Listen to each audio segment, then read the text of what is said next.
ನಾನು ನಿಂತಾಗ ಹೇಳಿದ್ರು ರಾಜಕೀಯ ಅಂತ್ಯ ಆಗೋಯ್ತು ನರೇಂದ್ರ ಬಾಬು ಅಂತ ಹೇಳಿದ್ರು. ರಾಜಕೀಯ ಅಂತ್ಯ ಅಲ್ಲ, ಆರಂಭ ಆಗಿದೆ, ಇವತ್ತಿಂದ ಬರೆದಿಟ್ಕೊಳ್ಳಿ ಅಂತ ಒಬ್ಬ ನಾಯಕರಿಗೆ ಹೇಳಿದೆ. ನನಗೆ ಕುಳಿತುಕೊಂಡು ತುಕ್ಕಿಡಿಯಕ್ಕೆ ಇಷ್ಟಪಡೋದಿಲ್ಲ, ಕೆಲಸ ಮಾಡ್ಕೊಂಡು ಸೌದೋಗ್ತೀನಿ ಬೇಕಾದ್ರೆ.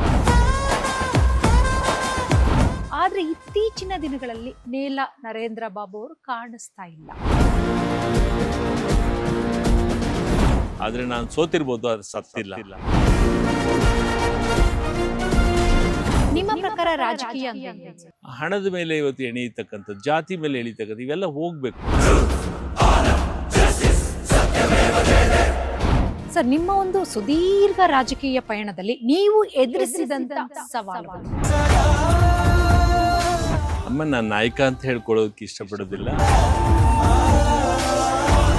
ಒಂದು ಕಾರ್ಪೊರೇಟರ್ ಸೀಟ್ಸ ತಗೊಳ್ಳಿಕ್ಕೆ ಆಗಲಿಲ್ಲ. ನನ್ನನ್ನ ರಾಜಕಾರಣದಲ್ಲಿ ತುಳಿಬೇಕು ಅಂತ ಹೊರಟಾಗ ಇಲ್ಲಿವರೆಗೂ ತುಳಿಸ್ಕೋಬೋದು, ಇಲ್ಲಿಂದ ತುಳಿದು ಖಂಡಿತ ಸಾಧ್ಯ ಅಲ್ಲ ತುಳಿಸ್ಕೊಳ್ಳಿಕ್ಕೆ. ನನಗೆ ಅಧಿಕಾರ ಅವಕಾಶ ಕೊಟ್ಟಿದ್ದೆ ನಮ್ಮ ರಾಜನಗರ ಕ್ಷೇತ್ರದ ಜನತೆ. ಇವತ್ತು ಆ ಜನಗಳನ್ನ ಮರಲಿಕ್ಕೆ ಸಾಧ್ಯ.